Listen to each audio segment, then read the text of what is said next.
get out of control, I'm going to throw both hands up, and everybody's going to clap downstairs. So. Deal. Hello, my name is Gus. I am a JavaScript developer. A bit about my background is I am self-taught. I work here at Zito, just started a month ago, so that's pretty nice. So I'm going to talk today a little bit about Node and shipping it and getting it into production. Node is, a lot of people say Node is like great and awesome and it's really quick and fast, and then it comes time to like ship it and you're like, some assembly required. Like, what do you have to do to get this actually running on a server, right?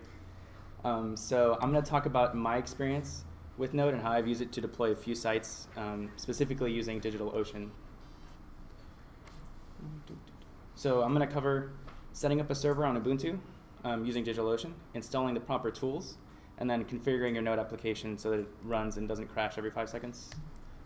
I'm not going to cover how to create a Node application or any sort of domain configuration to point your fancy domain name at your new server. So goes without saying, your prerequisites are going to be an app you want to deploy, your domain name, some billing information, 3 to 5 hours, and whatever computer. OS doesn't matter. DigitalOcean makes it pretty easy to set up no matter what. So first thing you want to do is create a DigitalOcean account. The reason I chose DigitalOcean instead of something like Heroku is because they give you a whole virtual private server to mess with, so it's an entire instance of Ubuntu, like completely. Heroku gives you access to an instance of a process, which is great to get your apps up and running, but when you want to learn, which was my case, I want to have access to everything.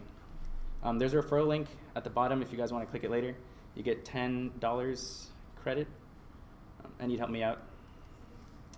So, no shame, right? Make that money. I should mention that half the reason I did this was I was learning how to consolidate all my servers into one, and I'll show you that later. So creating a new droplet is as easy as choosing your OS, which in this case is Ubuntu, the cheapest size, and the closest data center. DigitalOcean allows you to add an SSH key, and this will prevent you from having to ever type in a password. It is a bit to set up if you're completely new to setting up servers and using the command line. If your Node experience is limited to just the tooling, you're going to have to get comfortable using the command line because that's the only way you'll access the servers from DigitalOcean. It's pretty simple. There's some guides, there's some links down there on how to do it with Windows and OS X. Yeah. So we'll add that in there. Create the droplet. You can create more than one. So here I'm setting a host name as well. And it takes like 5 minutes for them to boot up. No, not 5 minutes, sorry. 60 seconds is their claim to fame to boot up a new server. And then the first thing you're going to want to do is add a new user and not use root for everything.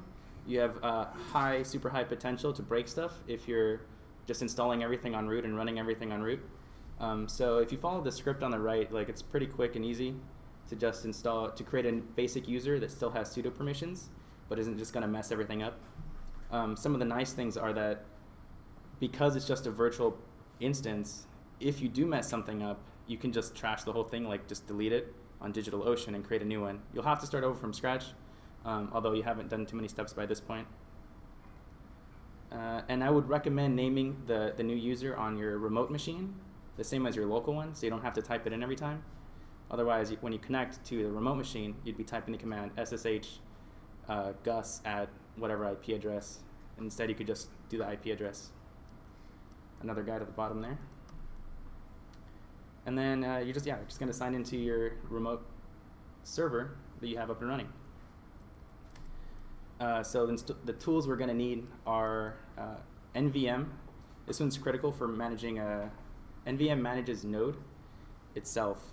So there are lots of different versions of Node. There's a long-term support one, I think that's 4, and then there's the bleeding edge is 5. And this will allow you to install whichever one your application needs and make sure that any packages as well that you install are installed for that specific version. So if you install like gulp, it installs the gulp for Node 4, and then if you change versions, you have to install it again. But that way there's no conflicting packages between the different versions. obviously you'll need Git to pull in your app or whatever versioning system you're using. So PM2, there was a talk on PM2, I think in December. It's a really great application that just keeps your node instance alive and running. So if for whatever reason it crashes, it reports the crash and then tries to start it up again. After a while, it's not even going to try. And if you want to set up alerts to have it tell you when that happens, you can go into the configuration of PM2. I'm not going to go that deep into it today. It also has two cool modules that I like. It's log rotate and auto pull, and they're pretty self-explanatory. Rotates logs, and then the other one will pull down the latest changes from your Git branch. Okay, so this talk was originally going to be about Nginx, and then I realized I didn't have that much to say about it. So now I wrote this other thing, everything behind it pretty much. So Nginx is a web server, similar to Apache, and I know a lot of people would think, like, why would you use Nginx? Isn't Node a web server? Nginx has its strengths. One of the strengths is setting up reverse proxies and load balancing. Reverse proxy is when two servers, like two different domains, like test.com and example.com, are sent to the same server, and you can use reverse proxy so that it's sent to the right application within the same server. So you can have two node instances running and two different domains pointing at the same box, but they still know where to go. And this is what I mean when I was like trying to consolidate. I was doing a lot of experiments in DigitalOcean. It was starting to cost me a lot of money, like $5 a month for just one experiment was a lot. So I started doing this reverse proxy to shove them all into one box and then have them all come into one instance of the virtual private server, reducing costs. It also has a basic load balancer, which I'll go over for a little bit.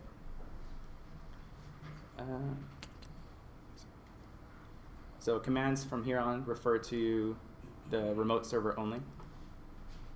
So first thing you want to do, obviously, is pull down your application code into the var www directory. I don't know why that is. I'm self-taught, and I just do things that the blogs tell me to at some point. I couldn't find a good reason why it's there, but enough of them said it, so I said, must be best practice. You want to get your app running. You want to at least try to run it using regular Node. I had a lot of problems trying to get it started on PM2, and I found out I was missing a bunch of stuff, so probably just get it running locally and then remotely just using Node. Then once you have that, you can start it using PM2, using the PM2 start command, and that will make sure that it stays up and running all the time. And then you're going to want to add this file to Nginx. So on the top there, you'll see it's defining, up here you're defining your application and what port it's living at. And then down here, you're going to use it. The critical part is down here, proxy pass.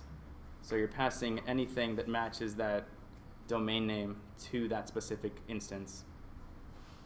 Also ran into some issues, like if you're running your Node application on port 8080 and your Nginx application at port 80, like couldn't you just hit port 8080 on the same IP? The answer is yes. So you have to specify in Node to run the app only through the local host IP, which is this up here, 127.1 at the end.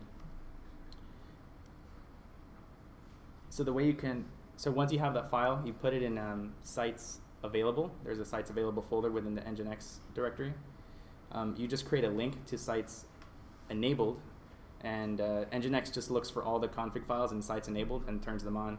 You will have to reload after making any changes to make sure that Nginx picks them up. And then once you have all that set up, one thing I liked was engaging node balancing was pretty easy. All you have to do is define more server instances on different ports, and then specify what kind of algorithm you want it to pass, or what kind of method you want it to do when passing it to different servers. So it defaults to round robin, so it just passes off to the next server. You can also have least connections, and this one, IP hash, will ensure that if a computer connects to one specific server for all subsequent requests, it'll connect to the exact same one. And that's good if you have sessions persisting on different servers. And that's it. Finally, you want to test your application, make sure it's up and running. There it goes. Let's see if we can get a game going. So this is my application. I'm working on a little fun game. Let's see if it Oh, the volume's over here. But yeah, so this is running live at mobilemayhem.mithril.co. Any questions? Thank you.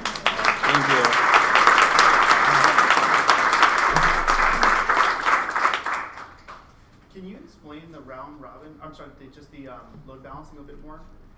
So do you have to have? Are you running like PM2 cluster? So you can run PM2 also has its own load balancing, right, where you can define different ports. So you can do it at either level. Here it's just you're defining a new server using its address basically. And round robin it just like picks the next server in order. So it doesn't you're do. not running 3 separate processes, 3 separate node apps. Yes, you are. What? So who controls? PM2 controls like whether the instances are running. So you would have to do the PM start command.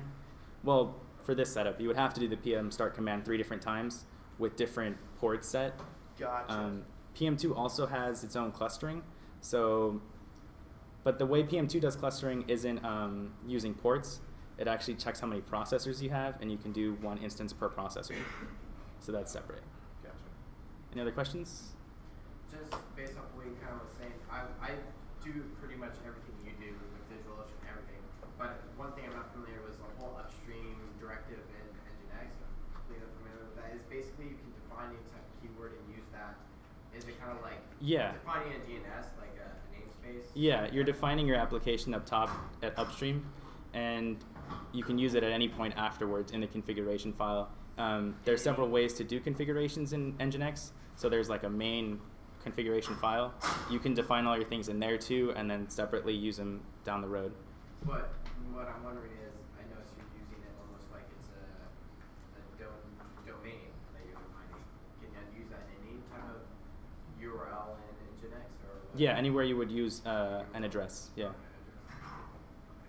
Yes. Do you use any tools for automating your deployments? Not currently. Yeah, I was like, as I was writing this, I was like, you could probably script up this whole thing into one, even one big bash script. There are a lot of tools that can do this for you as well. There's one called Doku, which is a lot like Heroku, but you run it on your own DigitalOcean instance. So again, it does all this kind of stuff for you. I did this as a learning experience. Like, I wanted to see what was going on under the hood.